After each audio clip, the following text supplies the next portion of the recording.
Round two. I'm just gonna go a little bit deeper. I don't know how deep he's planning to go. Okay. I just want to make sure that I do. Yeah, I don't feel that at all.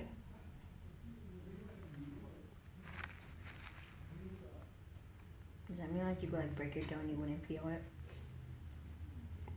If You're she pretty broke my numb. arm, No, like your toe. You mean if you numbed your toe and broke your toe? I'm Yeah. not Dr. Striker. Would you feel it? You What's numbed that? your toe and then broke your toe? Mm-hmm. If it was numb? Probably, because It's in the usually bone. the Oh, yeah. local anesthetic is not going to be able to penetrate deep enough. Now, if you did a block where you numbed it, like say at the base of the foot, it would numb everything out there. You might not feel that. That being said, you banged your shin before, right? I don't know I don't know what you. your shin, you're right Bang your leg here. bone right here. Yeah. Oh yeah, yeah. You know how much that hurts? A lot. Yeah, the covering of the bone has a lot of nerve endings because we want to protect them. So that's your body's way of saying don't do that anymore.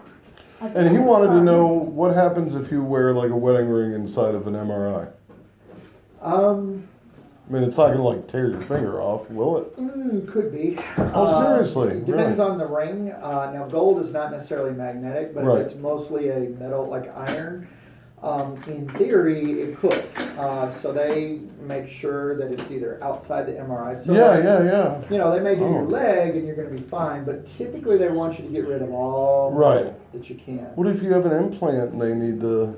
Then they do a PET scan. Oh, instead. they'd It's rather a little do a bit PET, different, yeah. and that's that looks at different waves rather than the magnetism. No. So, Okay. MRI before. You have? Remember when I think I hit my head? I think you had a CAT scan. Oh yeah. And that's something completely different. Different, too. Hi. Hey. Got another one in the party. Yeah.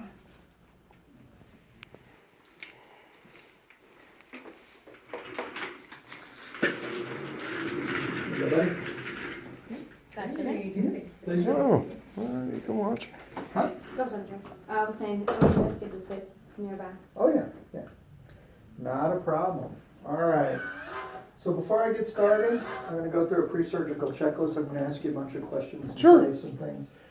You've already answered these questions, so don't take it personally. No, I won't. I always like to ask twice. There's an old carpenter's rule that says measure twice, Let's cut once. That's right. So, just to remind you, I'm Dr. Jeff Stryker. I'm going to be removing a squamous cell carcinoma from the left forearm using the excision technique. Can you tell me your name, please, sir? David Bonacci, And your birthday?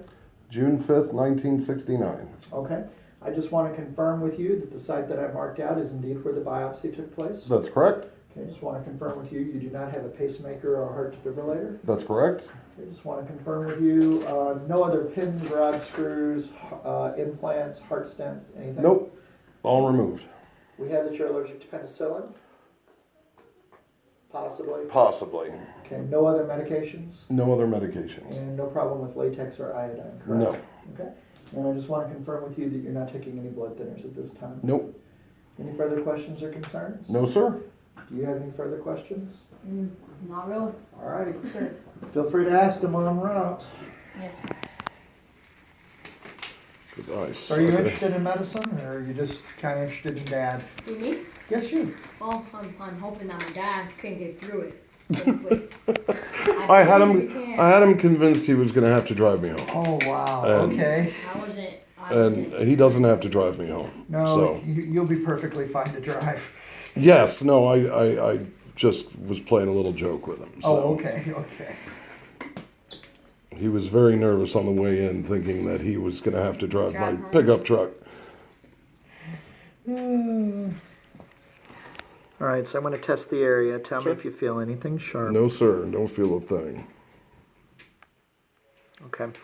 Let me know if you have any discomfort, okay? Absolutely.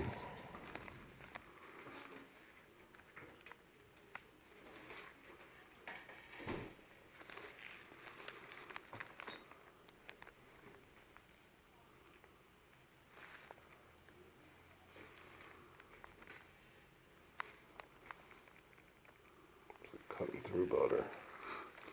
It's crazy. Not quite. What?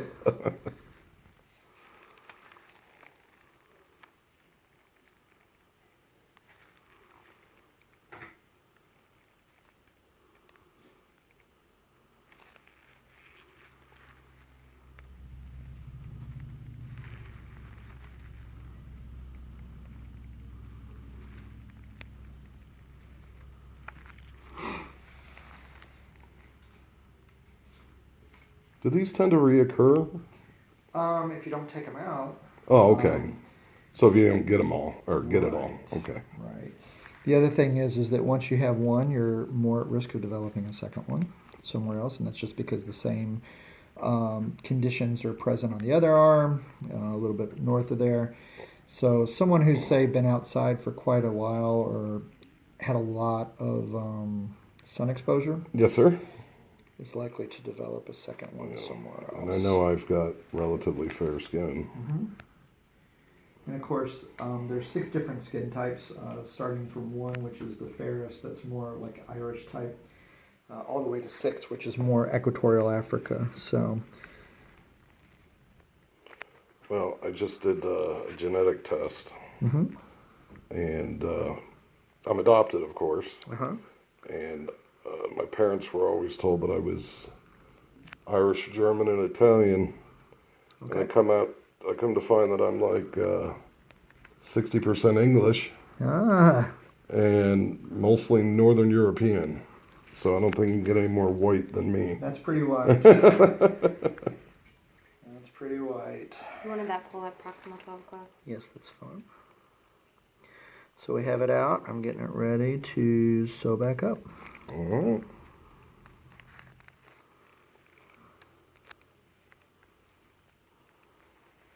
Easy peasy, Japanesey, right? Let me get a glance in there. No problem. Oh, look at that. Family home video. Oh, it is. This is going on Facebook. Are you kidding me? Make that an electronic Christmas card. Yeah. Silent Quick, fellas. night, Hold holy on, he's night. giving me my stitches now. That was actually really interesting. Okay. I liked it. Well, maybe you'll become a dermatologist someday. Maybe. So the skin has 3 separate layers. You have the epidermis, the dermis, and the subcutis. And what you're seeing right now is mostly the subcutis. We want to go down to that layer because it's just easier to bring everything together. Is that the lowest level? Of the skin. Right. Below that, we start to get into muscle and fiber and everything. So Gotcha. it's considered, it's called the fatty layer. I felt that. Was it stingy or just you feel tugging? It's the tugging, I Yeah. guess, yeah. So everybody has this fatty layer, except for certain folks that have really bad cancers. But even people who say they have a 2% body fat have this layer. And it serves as a cushion and some insulation. I've got enough insulation and cushion.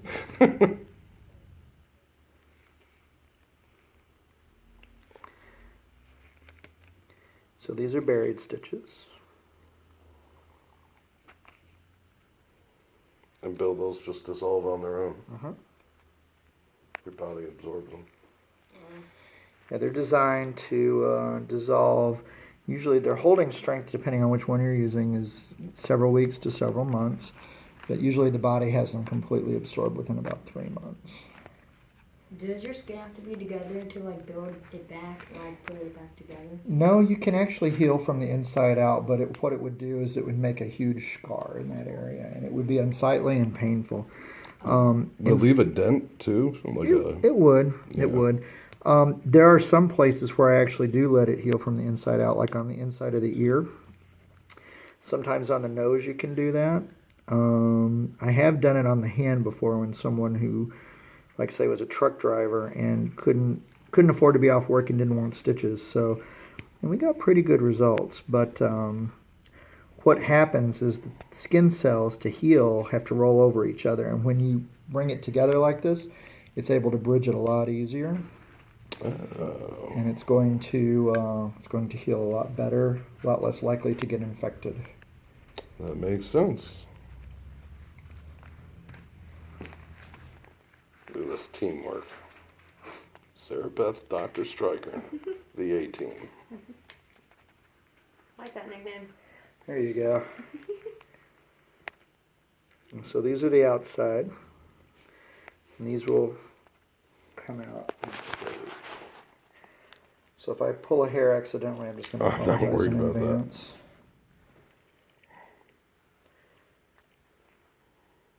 Now these are designed a little bit different. Those inside stitches are actually braided, and so they're a little stronger. These are considered monofilament. Oh, fishing line. Exactly. They go through the skin a lot easier, a lot less likely to cause a reaction. And these are pretty strong, but they will not dissolve. So you'll either push them out because your body will treat it like it's splinter, Mm-hmm. or it'll grow over it and be kind of painful. Oh. Believe me when I say I've had my fair share of stitches in my life. Mm-hmm. I was very accident prone as a child. I managed to make it through childhood and never get stitches. Now my son, Different story. I've stitched him up so many times. Well, I guess that's a benefit of being a doctor, right? Oh, yeah. No trips to the ER. Well, there was one time I was going to take him. We were on a Cub Scout camp out, and he ripped open his leg. And I said, okay, he needs a tetanus shot. Yeah. But then I thought, you know what? He can get that at the pediatrician, and there's no one who's going to be working on a Sunday morning that's going to do a better job than I am. I'm not trying to be mean. No, it's true, right? That's just the truth. And so, but I made the mistake. We were at a Cub Scout camp out, and we were about an hour and a half from the house, and so I wanted to get something to drink for the road. So I went in. I gave the phone to my son, who was 9 at the time, and I said, "Here, call your mom. Tell her what's going on." Boy, that was dumb. So I came back out, and I can hear the phone before I make it back to the car. And my son holds it out and says, "Mom wants to talk to you." Yeah, I bet. So I got her calmed down. And I stitched him up at the kitchen table. Sounds like thunder. Yeah. I've never attempted stitches. I can take them out. Sure. Well, you could take these out too if you'd rather. on Yeah, I your mean, own. it doesn't matter either way to me. We could take them out, but we do. It's not uncommon for someone to have like a family member. Yeah. That's a nurse or a friend that's has done this. So I mean, there's nothing fancy here. Just if Just you take kinda- if you've taken one out, you'll know how to take these out. Yeah, cut the knot and pull the Yep, pull pull the it out. string. Don't pull the knot through the wound. Yes. So as long as you do that, that's really the key aspect. Everything else is pretty straightforward. Well, that looks excellent. Thank you, doctor. You're very welcome. Thank you, Sarah Beth.